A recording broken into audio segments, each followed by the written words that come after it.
Hi, everyone. This is Sohrab from Agile Academy. I have another one of the conversations where we get to know our ambassadors. Today, I'm hosting Stewart. Stu, very happy to have you with us, both as an ambassador and especially as a guest on today's show. How is everything? Fantastic. The sun is finally shining here in the UK, so I am a happy Stew, and it's a pleasure to be here. You're happy, Stu. That's good to see. I've never seen you unhappy, I must admit. There's always been like lots of positive energy. And I think the first time we met, it must have been at one of the Scrum gatherings, probably Prague or Munich. And you were doing those beautiful facilitations, the visualizations that we also see in the background. So there's a lot of positive energy already coming into my direction. And I want to acknowledge and thank you for that. So, Stu, similar to all the other ambassadors, where did your journey start? When did you, for the first time, hear about Agile or practice Agile or one of those frameworks connected to it? When did Agile find me, or when did I find Agile? Either way. Yeah. Well, it's interesting. I say that I had a non-conventional route and direction into Agile, but maybe everyone does. So I'm a design graduate back in early 2000. And interestingly, I think one of the most important milestones in my life, and it really does connect with how I hope to help businesses today, was I actually worked in social care. I worked with adults with learning disabilities. Nothing I thought to do with Agile, nothing to do with product, nothing to do with design thinking or anything like that. It was to do with providing care. Over time, I became accustomed to project management, and I was working for local authority and sort of shifted into a BA in project management role. And I sort of then moved into hearing about all these things like Agile and lean and design thinking. And so I could say that I kind of found Agile as I was going into that project management world. But I think that on reflection, looking back and knowing everything I know about Agile now, I was already applying it back then. When you think about the iron triangle and fixed time and fixed cost, but trying to flex that scope, but bake in quality, I think that we always had those parameters of how you can maximize value, which is providing valuable care and enhancing people's lives. So a bit of a strange way of putting it, but I kind of almost look back and see how Agile found me. Yeah, that's very interesting how you put it. So I usually share my story when I teach a course that I started out as a medical doctor, and then people are like, wow, but that's something like completely different. I'm like, is it? Right? They're like, what do you mean? I'm like, as a medical doctor, you practice agility. So when I first encountered agile ways of working, primarily Scrum, in the context of product development, the question I would always ask myself, why in the hell, sorry, wouldn't you work this way? Right? Yes. Like, Yes. why do you work any other way? It Exactly. makes no sense to me as Yeah. someone that constantly faced uncertainty in the treatment of patients, and probably similar to you or for you, working with in social care. So, but I wrote down a few things. So, design graduate. Why design? So I did illustration at university, and back in 2000, it was a case of the sort of one-dimensional traditional route is go and do children's illustration, and I kind of almost sort of put that to bed and said goodbye to that as I sort of moved on. And it wasn't until I was working within social care that I realized that visualization could be an enabler for communication. So that's sort of the synergy with where I was then and where I am now, the same value, the same principles that Holger Nispol will propose within the academy, with all his insightful trainings. We'll talk about it's all around that communication. So that was the moment for me that I realized the power of visualization to enhance communication and how that can be applied within business. Yeah, I mean, I love that. Now, you started out as a design graduate. You do social care. You do BA and project management. Um, the first time you and I met, you were facilitating, not even facilitating, you were capturing, documenting in a visual way our guides retreat, right? And back then, I didn't know to what extent you were already also training yourself, or whether you would quote unquote just visualize for other people doing the training. So when did you become an educator? So my world kind of two parallels. Whilst I was a business analyst, somebody sort of tapped me on the shoulder. Whilst I was also kind of graphic recording within social care and moving into project management, someone tapped me on the shoulder that I knew and said, "Do you know that you can do this corporately?" And I was like, "Why would people that don't have reading and writing difficulties want pictures on the wall?" So I was kind of moving into the space of graphic recording and live illustration. At the same time, I was starting to work and train within local authority, within the project management space, and working, kind of moving towards design thinking, because it was all mostly to do with service design. So there's sort of all these different bits were happening. And over time, I then started moving into more of the corporate world, where I kind of moved more into coaching and consulting and training. And of all those different stances, I have to say, training is very much my sweet spot, and I'm still doing that to today. I can imagine. And your trainings are probably very visual and very little like PowerPoint presentations. That's right. So um, you now embark on this journey as a Yes. project manager, and you start doing more and more of these like training sessions, etc. When did you first encounter Scrum? So, whilst I was working, much like most organizations, when they try and adopt agile ways of working, it's always slightly relentless, it's slightly difficult, and it was very painful, I think, to say the least. But we were trying to introduce Scrum within local authority, and back then it was more a case of just trying to slowly strive for relentless improvement and just try to make small iterative improvement. So back then was when I did it, and I think that I there was so much learning from all of the anti patterns and the things that you shouldn't do that I still apply today when I'm delivering foundational classes, when I tell people how you shouldn't do it and the pain points that I've shared. So yeah, back probably to late 2010 onwards, we started to introduce Scrum in more traditional environments, and then in my latter years now, more a case of trying to support and help teams that have already embedded those frameworks, but not necessarily applying them in the right way. Yeah. So what would be interesting to me, Stu, is you started out in the social care, and then you mentioned local authorities. I assume local authorities is some kind of like government entity, Yes, right? absolutely. Yeah, yeah. Now, at some point, you start working with corporations, right? Because your friend tapped you on the shoulder and said you could do this in the corporate world. What were the big changes for you? So the biggest change and where I am right now. So everyone, yeah, we try to story tell, but I jump around quite a bit. So you have to That's fine. keep up. So what I really focus on now is human connection, and this is all connected to visualization. It's also connected to something I'd love to talk about around emotional intelligence and those human skills. But for me, what really surprised me was when I was working frontline services with adults with disabilities, the focus, the most important fundamental um, principle was to maximize communication, total communication. So regarding different preferences of communication and different needs, we would think about what we could use, whether it be intensive interaction, whether it be symbol and picture communication, whatever. What really shocked me, both in the corporate side of local authority in the project management space, and even today in the corporate world, is the lack of communication. And it surprises me and it shocks me so much that research papers that are only maybe a year old suggest that the biggest lack in skill in the world of business is communication. So whilst I enjoy talking about Scrum, I enjoy talking about Agile, life is continuously evolving and continuously changing. And everyone's obsessed by AI, which is great.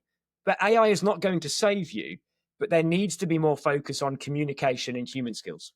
Yeah, I think that's interesting. You just mentioned AI. I was thinking while you were speaking, the problem that a lot of organizations have, or why they still have this challenge with communication, is they invest a lot in tools, and Yes, tools don't help you communicate, absolutely. right? Tools Yeah. can help you create transparency, but then the communication still has to be done, right? Just because everybody has access to the same data doesn't mean that everybody extracts the same insights, right? So the Exactly. alignment piece still needs to be handled via communication. And you were surprised, or I at least heard this, that you were surprised that people without learning disabilities would still prefer like visual things. Absolutely. And the first time I saw Holger's work, you referred to him earlier, I was like, man, this is brilliant. I want to learn this because this makes it so much easier to bring across my message. It's not like I then only draw, but the visualization combined with the words that I use, right, with the stories that I share, that then I believe activates multiple areas in the brain so that people ultimately can remember it better, connect to it better, Absolutely. transfer it to their work better, whatever, right? Yeah. Now, as you were already shifted to today's world, right? It's fine. Storyline is great. We did a big segue. Now, today, your primary focus is facilitating that communication, right? And probably also teaching people how to become more effective communicators through visual ways, etc. I still want to explore briefly, like, what are for you lessons that you could take from your work in social work and government entities or local authorities to the, from the outside perspective, very different corporate world, Mhm. Well, other so than communication? yeah, other than communication. Well, first of all, I kind of put myself out of a job to connect with what you said before. In the easy read information is something that I introduced to local authority, and then everyone suddenly realised, why would we not have easy read for everybody? So it became the norm. It became like which is great. So I think that the principles and the learning is in the human connection, like you said. People focus. People are very dogmatic, Mm. and one thing I would say, and one of my quotes, which I hope that this community might like, is that I'd rather be a pragmatic project manager than a dogmatic agilist. In that, I think people assume that you can just use words, you can use tools, and you change your mindset. Now, forget about roles. I think the focus for me is skills over roles. But I would love, one thing that I learned is that there is so much to be said for human connection. Before you can embrace agile ways of working, before you can embrace creating amazing products and all the other things that you may be striving to do, evolve transformations or think about culture shift or culture change, it all starts with humans. And so the thing that I've always been, that's been important to me, is getting the most out of a group. So you mentioned facilitation. So you could be a coach, the stance of coaching or training or facilitating or mentoring.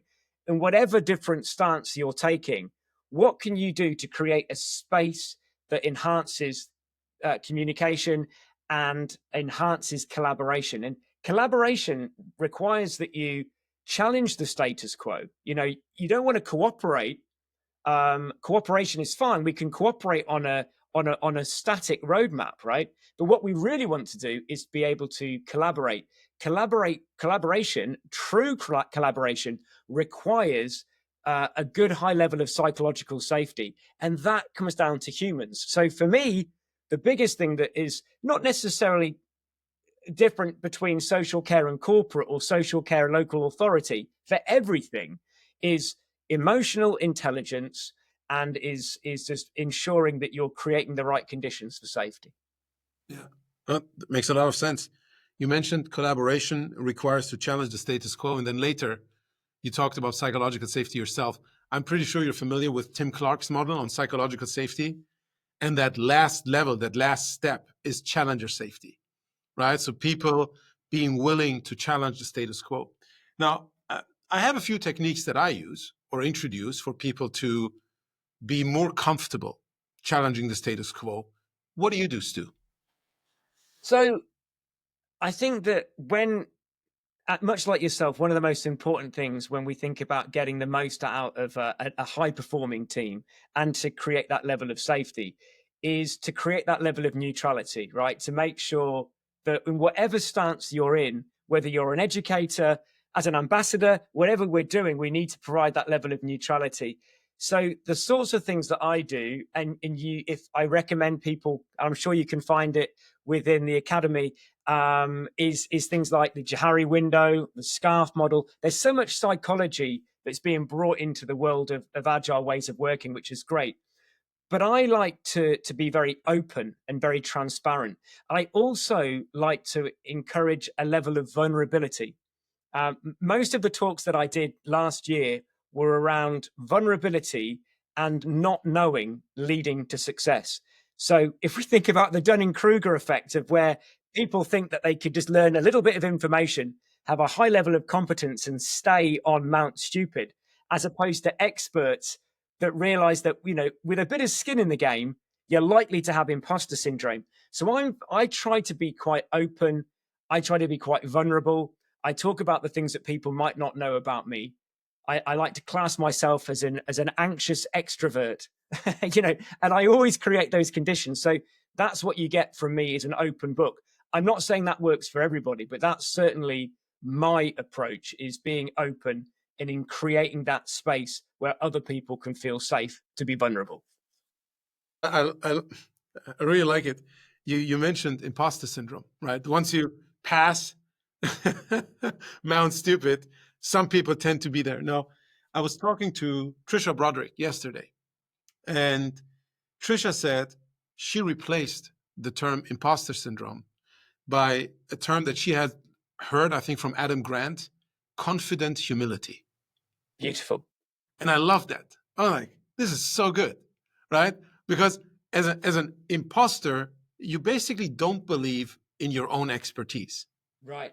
If you have confident humility, you're confident, but you're still humble, right? I like that. You know that there's still a lot to learn, right? It goes back to this old Greek philosopher saying, the more I know that I don't know, right? Yeah. And I think this confident humility is, I liked it so much, so I picked it up immediately. I said, I'm going to steal this. And today, first opportunity, I'm already stealing it. So. No, I do. And I guess you could connect it with Shuhari and other principles of kind of that lifelong learning. So yeah, those are the sorts of things that I think are really important. Absolutely, absolutely. Now, I mentioned challenger safety earlier. So one of the things that I share with people, I'm like, if you want to have challenger safety, because a lot of people talk about, oh, we just need to change your mindset. Oh, okay, so how do you change the mindset, right? For me, we need to make mindset, or when we look at the organization culture, we need to make it tangible. If we say it's the internal values of someone, that's not making it tangible. No. Because how do I reprogram the internal values, right? But if we consider mindset to be our habit, right, how we respond to something automatically, unconsciously, then we can think about how do we reprogram that, because we can go into how our habits form. Now, when we come back to challenger safety, there's so simple things like a retrospective. It's a practice to challenge the status quo. That's the only intention the retrospective has. If the outcome of the retrospective is everything is great, you're not doing a good job as a scrum master, as a facilitator, or whatever, right? You want people to challenge the status quo. Now, it might take some time, depending on the existing culture of the organization, that people feel comfortable. It takes a lot of skill as a facilitator to create that safe space. The vulnerability that you mentioned earlier, because every time somebody starts challenging the status quo, they're making themselves vulnerable, as other people might say, no, that's a stupid idea, right? Absolutely. Especially if your boss says that in front of everybody else, you're humiliated, right? But I think we have to think about concrete practices that people then start applying in a very disciplined manner. And through that, they change their habits, they change their mindsets. How do you look at that, Stu? So I think that this is the problem in the world of business, is that there's so much jargon. And I like the way that you shifted away from the word mindset. How I look at that is behaviors. And so I think this is where emotional intelligence comes in, about your self-awareness and your self-regulation and your social awareness and your relationship management. And I think that for all of us on this, for many of the ambassadors and for educators, often we need to it's where we've come from, which could be times of difficulty and pain, as well as happiness. That kind of carves out who we are and how we operate. But on my journey, I personally have received therapy, and I think it's one of the best ways. I'm not suggesting that everyone that's listening needs to go out and get therapy, but I highly recommend it. It's probably a very good way to become self-aware. But I learned lots of different things about how I interact with others, how I operate, and I had more empathy for myself and more empathy with others. But it got me to realize about my behaviors and the behaviors of others. In the world that we live in right now of hybrid working, it's even harder to read people. Going back to what I said before about communication, how people are showing up. And I think that you mentioned retrospectives. Let's go for another event of a daily scrum or a stand-up, call it what you like. How do you cope with me turning up one day and I'm happy and I'm jolly, and the next minute I'm quiet as anything? So when we talk about, we haven't got long enough to discuss all these things, but neurodiversity, people with bipolar, different people with different people that will have different difficulties day in, day out. How do you read that? How do you behave? And how do you bring the best out of yourself when you're guiding and supporting others, and the best out of themselves? And how do you create that safe space? It's easy to say psychological safety, mindsets, behaviors, but the depths of understanding people is so important. And I'll leave that by saying that I would highly recommend, if you're enjoying this conversation between me and Sohrab, if you can keep up, to look into the SCARF model. And the SCARF model proposes that there are situations where you can feel threatened or rewarded. And it's your responsibility to ensure that when someone dials into a video call, because that could be the only time they speak to another human, what can you do to make sure that person leaves feeling safe? Yeah. Yeah. I think the SCARF model is David Rock's model, right? Yes, absolutely. Yes. Did he write the book Neuro Leadership or something like that? I was introduced to it a few years back at the Agile conference, and I found it absolutely fascinating because I personally, if you connect with the SCARF model, it takes you to the sort of fight or flight mode where you really, you can be provided with the same information and it can take you in either direction. It's fascinating. Yeah, absolutely. Absolutely. Stu, we are approaching the end of our time box. I still have one question for you. If you could describe your perfect client, what would it be? Gosh. And by that, I don't mean like they pay you a lot of money and you don't have anything to do. Because I know you well enough that I know that you like challenges. So Yes. focus also on the challenges that you would like to be involved in solving them. Do you know what? I'm going to try to answer this without using jargon. So I would say a client that is curious, a client that is open-minded, and a client that is willing to listen. And I'm going to leave that there because that can be taken in so many ways. I think that there are so many people that aren't able, that ask for the ability to change. In today's world, there's many people that are struggling with change, and we need to become better at dealing with change. But a client that is willing to change, willing to take risks, and is curious. That's nice words to end the conversation. So Stu, thank you so much for taking the time.